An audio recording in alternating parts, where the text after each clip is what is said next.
सरकार जाने की भनक लगते ही मोदी सरकार अब खुलकर दोनों हाथों से देश का ज्यादा से ज्यादा खजाना लूट लेना चाहती है। भ्रष्टाचार में गले तक डूबी इस सरकार को अब किसी रिपोर्ट से कोई फर्क नहीं पड़ता। इनका तो बस अब एक ही मकसद है, जितना हो सके माल समेट। सीएजी ने अपनी नई रिपोर्ट में एक बार फिर मोदी सरकार के घोटाले को पकड़ लिया है। रिपोर्ट में पता चला है कि मोदी सरकार ने जनता के अरबों रुपयों पर हाथ साफ कर दिया।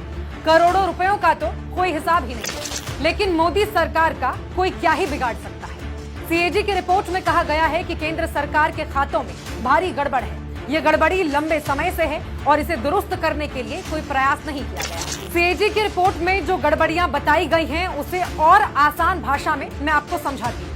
रिपोर्ट में कहा गया है कि सरकारी खातों से पैसे निकाले गए, लेकिन ये पैसा कहां और किस लिए इस्तेमाल किया गया, मोदी सरकार ने ये बताने से साफ मना कर दिया है। जितना कर्ज मोदी सरकार ने विदेश से लिया है, उसे 2,19,000 करोड़ रुपए कम करके दिखाया गया। बाकी पैसा कहां गया, इसकी कोई जानकारी नहीं दी गई। लेवी और उपकर से जुटाए गए पैसों का भी कोई हिसाब नहीं है। ऐसे में सीएजी को अंदेशा है कि ये पैसा मोदी सरकार ने किसी दूसरे काम में खर्च कर दिया, यानी अपने फायदे के लिए इसका इस्तेमाल किया गया। कम से कम 15 सरकारी कंपनियों में सरकार की हिस्सेदारी किसे बेची गई है, इसका कुछ अता पता नहीं। बड़े सरकारी पैसे को करंट अकाउंट में रखा गया, जिससे सरकारी खजाने के ब्याज का भारी नुकसान हुआ।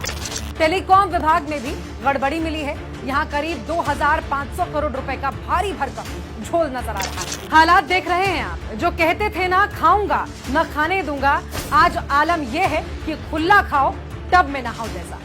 इससे पहले भी सीएजी ने मोदी काल में हुए कई बड़े घोटालों का खुलासा किया था, जिसमें 18 करोड़ की सड़क 250 करोड़ में बनती है। मुफ्त इलाज के नाम पर भाजपा मुर्दों का इलाज करा रही थी। भगवान की नगरी में डेवलपमेंट के नाम पर 19 करोड़ से ज्यादा का घोटाला कर दिया।